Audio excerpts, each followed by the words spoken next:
tous, c'est Grand Mamito. Bienvenue sur votre chaîne préférée, la chaîne des histoires de la diaspora. Aujourd'hui, nous jetons un regard sur l'affaire Kangoka du prophète Dikumana Adola. La question que nous nous posons, c'est de savoir si celui-ci c'est un imposteur ou un véritable homme de Dieu.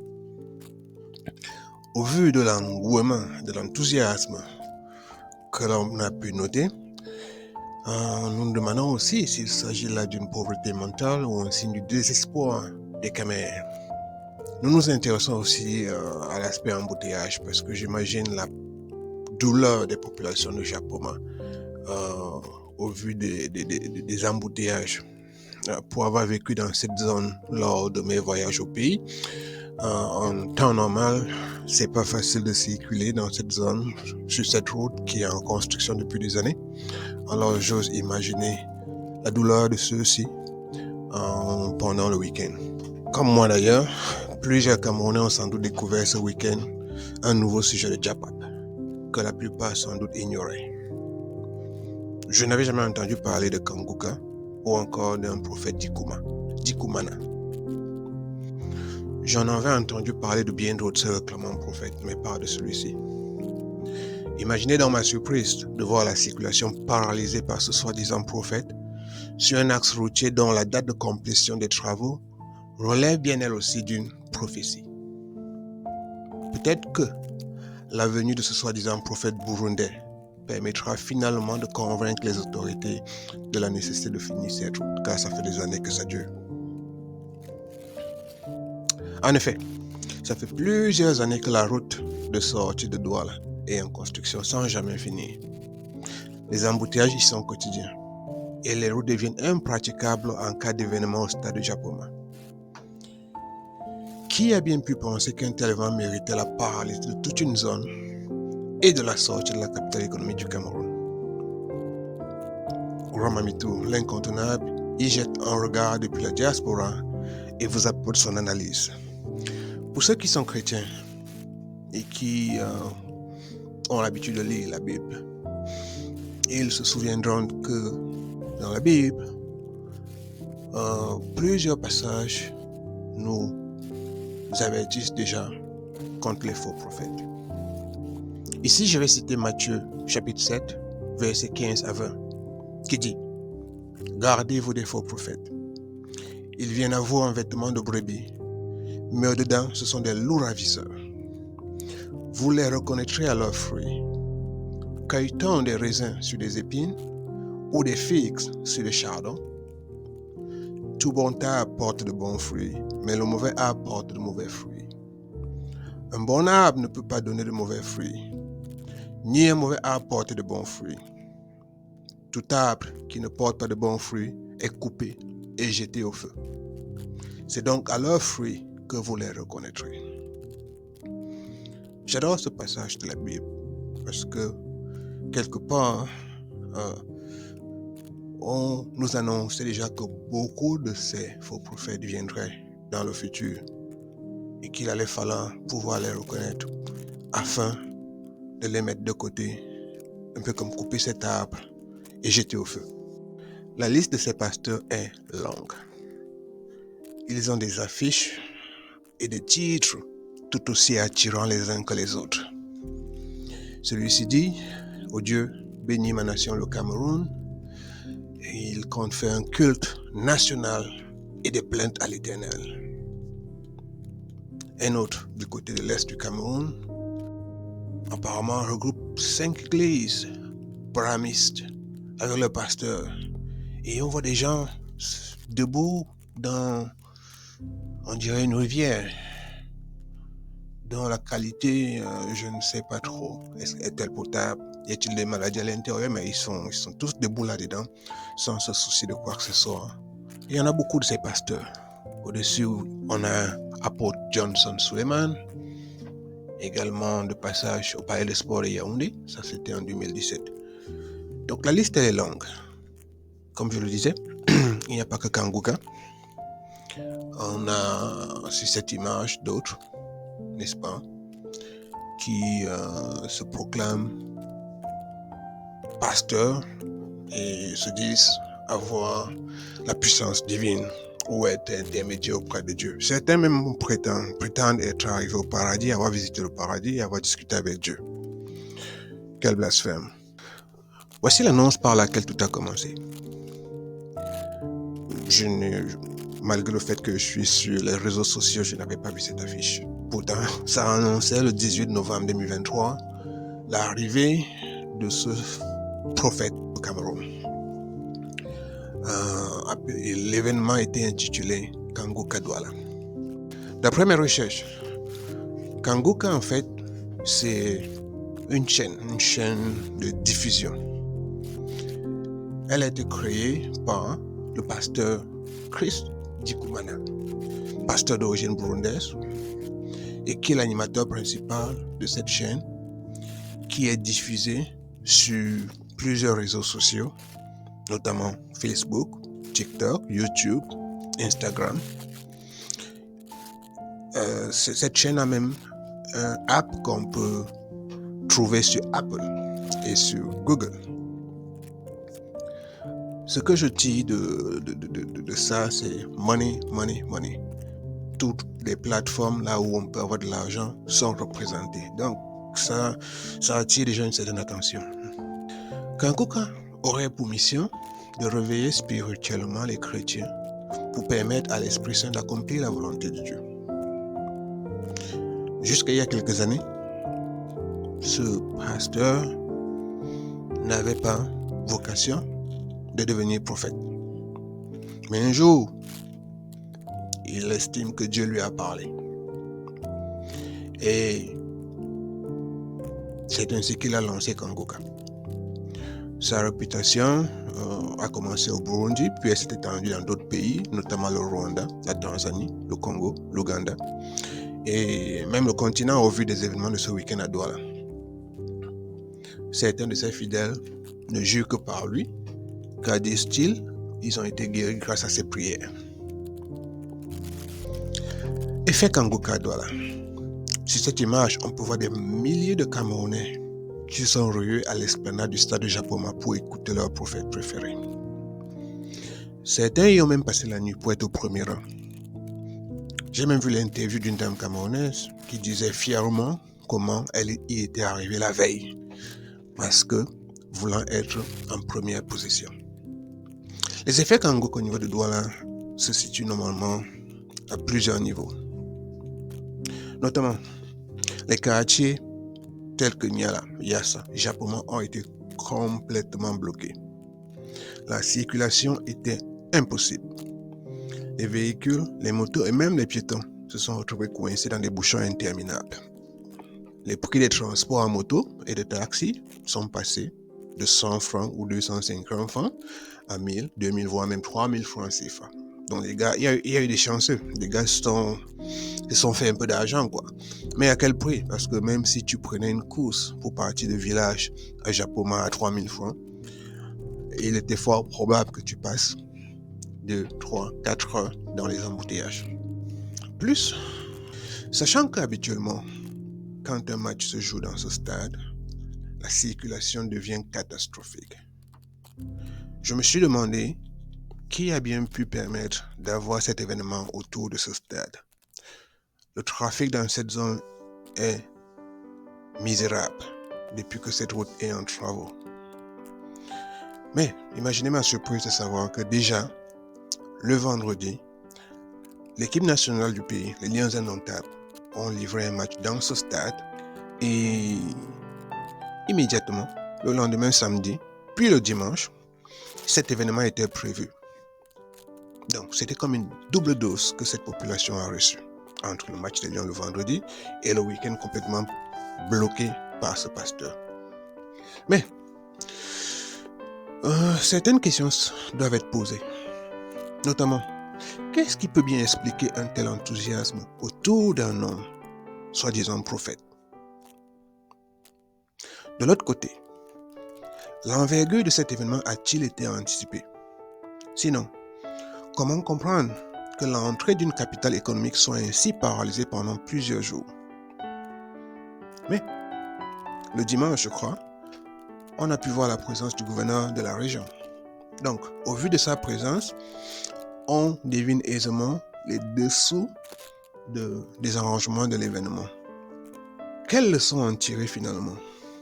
Sommes-nous un cas unique? Or, s'agit-il là d'un phénomène qui s'étend pratiquement dans l'ensemble du continent africain? Qu'on l'admette ou pas, l'arrivée des missionnaires a eu un impact positif sur le développement socio-culturel en Afrique. En effet, plusieurs projets de construction d'établissements scolaires, de structures de santé ou encore des programmes de lutte contre la pauvreté et la famine trouvent leur origine derrière les variétés de communautés chrétiennes qui existent. Ce sont ces réalisations qui ont permis de donner au christianisme une crédibilité morale historique et ce support public depuis des décennies. C'est sans doute ce qui explique que la religion continue de grandir en Afrique en particulier. Malheureusement, les choses sont en train de changer et la religion perd de plus en plus ce côté intouchable et ce support public. Plusieurs raisons peuvent être évoquées, mais une irréfutable est la croissance rapide et médiatique de certains vendeurs d'illusions qui se font passer pour des envoyés de Dieu. Ces hommes et même des femmes qui se proclament être prophètes manquent très souvent les caractères d'humilité, de compassion, de mise au service de l'autre et de guide spirituel. Les valeurs de modestie, générosité et de charité qu'on connaissait à l'époque ont laissé place à l'égocentrisme, la soif du pouvoir, la soif d'influence, quel que soit le prix à payer. La vie simple qui caractérisait les leaders religieux de l'époque a laissé la place à une nouvelle génération de pasteurs qui se distinguent par le bling-bling. Ceux-ci ont fait de leur apparence et du succès matériel le signe d'une bonne relation avec Dieu. C'est devenu fréquent de les voir s'afficher dans de jolies voitures, maisons luxueuses et même des avions privés, au nom soi-disant de la religion. L'objectif pour ceux-ci semble être l'enrichissement personnel, très souvent au détriment de leurs fidèles, souvent dépourvus de moyens, pauvres, et qui sont à la recherche d'un miracle pour leurs problèmes. Bien sûr qu'il existe des leaders religieux charismatiques, considérés comme prophètes de par leur réputation, leur leadership et leurs accomplissements dans la vie sociale et communautaire.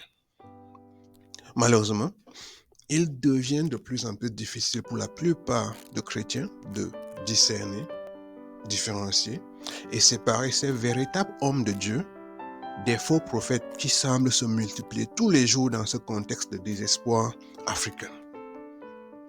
Parfois aussi, ces leaders, autrefois respectés, finissent eux-mêmes par tomber dans le piège de la célébrité, du succès et la fierté au point de devenir eux-mêmes des charlatans. La liste des dégâts de ces faux pasteurs est illimitée. Ils volent et exploitent leurs fidèles. Ils sont experts dans les mensonges, prophéties et visions qui se succèdent sans jamais se matérialiser. Ils ont un talent pour attirer les foules et aiment proclamer avoir une relation spéciale avec Dieu, alors que c'est de la pure déception. Ils savent toujours tout sur la vie des gens et ont une réponse à tout. Le pire d'entre eux, ce sont ceux qui couchent avec des femmes mariées, qui brisent le cœur de jeunes femmes célibataires à la recherche de l'âme sœur. Certains vont même jusqu'à détruire des familles, des carrières et des vies entières. On pourrait penser que les déviations de ces faux prophètes sont limitées à l'Afrique. Mais non, c'est partout dans le monde, même ici dans la diaspora. Récemment, de faux prophètes au Zimbabwe et au Malawi déclaraient avoir trouvé le traitement du VIH, prévenant et décourageant ainsi certains de leurs fidèles qui étaient malades de se rendre à l'hôpital. Un autre a demandé à ses fidèles de manger de la terre et du bois du pétrole, tandis qu'un autre aspergeait ses fidèles avec de l'eau de Javel, question de les délivrer. Il y a un autre qui a déclaré avoir les pouvoirs de Moïse et d'Elijah et d'avoir eu des discussions avec Dieu lors de sa visite au paradis. Blasphème. Malheureusement, à l'ère de l'Internet et des médias sociaux, des mises en scène aussi ridicules l'une que l'autre se propagent facilement pour atteindre des personnes susceptibles à la recherche de miracles. Le Cameroun, comme d'autres pays africains en est victime des dégâts causés par ces faux prophètes. Il n'y a pas longtemps, à Yaoundé, il y a ce faux prophète qui a disparu avec plus de 30 millions de francs CFA qu'il a escroqué de ses fidèles. De l'autre côté, à Obala, ce sont 10 jeunes femmes qui se sont retrouvées enceintes par le pasteur de l'église. Et puis, la plus jeune n'avait que 16 ans. À Douala, 5 femmes mariées se sont retrouvées enceintes par le pasteur de l'église. Des femmes mariées. Celui-ci semblait avoir un truc pour les femmes mariées. Et en même temps, il a 5 femmes enceintes de lui. La dernière image nous montre ce pasteur surpris dans une chambre avec la femme d'un de ses fidèles. Puis, cette femme était enceinte. Ceci nous amène à nous poser la question de savoir si la grossesse qu'elle a dans son ventre est même de son mari ou de ce pasteur. Dans la même lancée, on se souvient il n'y a pas longtemps de ce prêtre au niveau de Yaoundé pendant la pandémie Covid qui avait interdit aux élèves qui faisaient partie de ses fidèles de porter des masques pendant leur examen.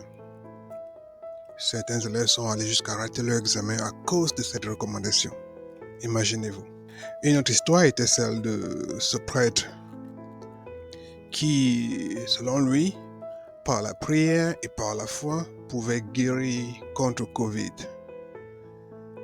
Paradoxalement, je dirais, par ironie, c'est plutôt lui qui a été victime de Covid.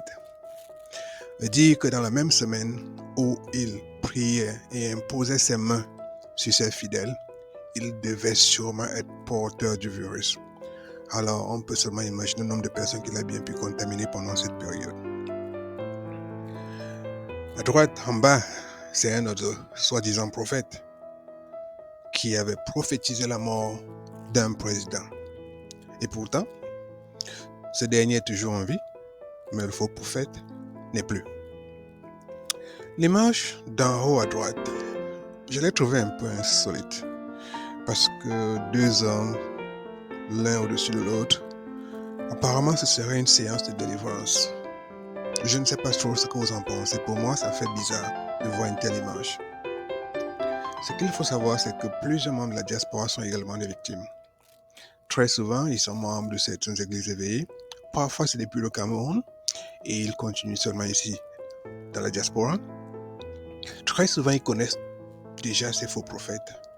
Et ceux-ci, parfois, viennent visiter pour des séminaires, pour des conférences et se faire un peu d'argent avant de repartir. Quelquefois, il se trouve que ceux sont en train de fuir des situations qu'ils ont créées au niveau du pays. Celui-ci est arrivé au Canada pour créer sa part d'église, après avoir été accusé au niveau du pays d'avoir détourné de l'argent. D'ailleurs, au Canada, il a également été accusé d'avoir amené ses fidèles à investir dans une compagnie qui était en fait un scam. Et au jour d'aujourd'hui, je pense qu'il a trouvé refuge dans un autre pays de l'Afrique de l'Ouest. Celui un peu plus haut, je ne sais pas si beaucoup s'en souviennent, il a fait pas mal de victimes, même aux États-Unis. Il n'en est plus, malheureusement. Que son âme repose en paix. Donc, de nombreux Camerounais de la diaspora sont les victimes de ces églises éveillées, dirigées par ces faux prophètes. Et beaucoup, ils laissent leur argent, l'argent qu'ils ont gagné à la sueur de leur front. Beaucoup, ils laissent une bonne partie au lieu d'envoyer ça au Cameroun pour supporter leur famille. On y retrouve également des Camerounais de la diaspora qui passent le temps à prier dans l'espoir d'obtenir des papiers d'immigration, du travail, de l'argent ou du succès au lieu d'aller travailler. On en connaît aussi des couples qui, parce que la femme ou le mari a choisi de fréquenter l'église,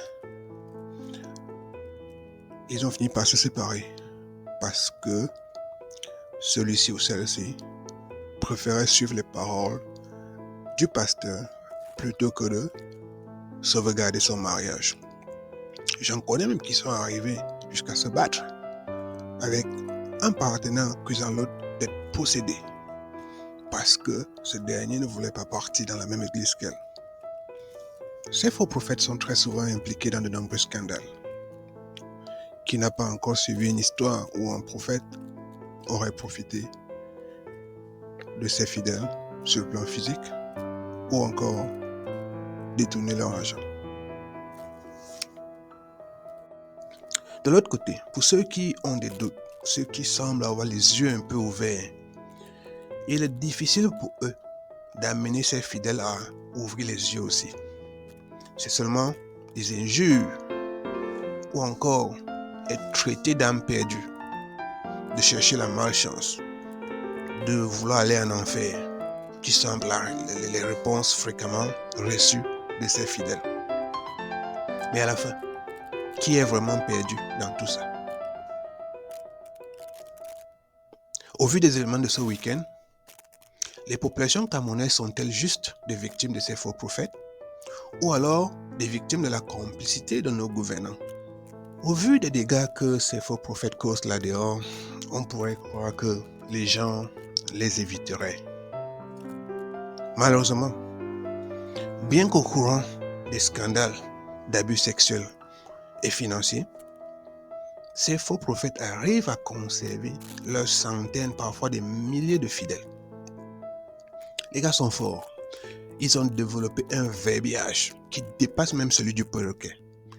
Toujours prêt à distiller le message que les fidèles incrédules veulent écouter. En effet, l'affluence et la ferveur des participants à l'événement soulèvent la question de savoir ce qui les motive vraiment. Car ce niveau d'engouement ne se voit pas lorsqu'il s'agit de sortir pour les problèmes qui minent la vie de tous les jours des Camerounais, notamment l'accès à l'eau ou à l'électricité avec Eneo, ou encore récemment lorsqu'il y avait la grève des enseignants qui réclamaient leur salaire. On n'a pas vu ces parents se mettre dans la rue pour réclamer que les enseignants soient payés afin que leurs enfants puissent recevoir l'éducation nécessaire pour leur futur. Donc, cette foule immense semble être le reflet de la misère économique et spirituelle des Camerounais, qui, déçus des autorités en place, se retournent vers la prière et donc vers de faux prophètes. Ce qui est clair, c'est que la foi et les églises jouent un rôle important dans nos sociétés et continueront à jouer ce rôle. Nous sommes tous bantous, nous sommes tous africains. Les Africains en général et les Camerounais en particulier sont des gens naturellement religieux. Pour eux, il est presque impossible de séparer le spirituel de toute chose. Même les gens qui se considèrent cartésiens, les gens qui veulent voir avant de croire, finissent tôt ou tard par laisser la place au spirituel ou au surnaturel pour expliquer des faits ou des événements. Donc, il est plutôt important à ce niveau de trouver des solutions pour que ces faux prophètes soient rapidement maîtrisés. Nos autorités devraient donc prendre un rôle actif dans l'objectif de protéger les populations de ces faux prophètes au lieu du contraire. En effet, il n'est pas rare que la ligne entre religion et politique soit brouillée. Ces politiques utilisent ces faux prophètes, ces églises, pour arriver à leurs objectifs. D'ailleurs, quelqu'un a dit, plus on laisse les gens abrutis dans cette religion, plus on peut les manipuler. Seulement, au vu de l'explosion exponentielle de ces vendeurs d'illusions, il en va de l'avenir de notre cher beau pays, de pouvoir avoir un système en place qui permet de contrôler, de savoir qui fait quoi, qui est qui. Sinon, si une solution n'est pas trouvée, on se retrouve dans une situation où on ne saura plus faire la différence entre de vrais prophètes de vraies églises et ces vendeurs d'illusions dont le but n'est autre que de s'enrichir et d'assouvir leurs besoins personnels. Voilà, c'était le regard du grand mamito depuis la diaspora. Si vous avez aimé, n'hésitez pas à laisser un commentaire, contactez-nous si vous avez d'autres sujets d'actualité dont vous aimeriez discuter.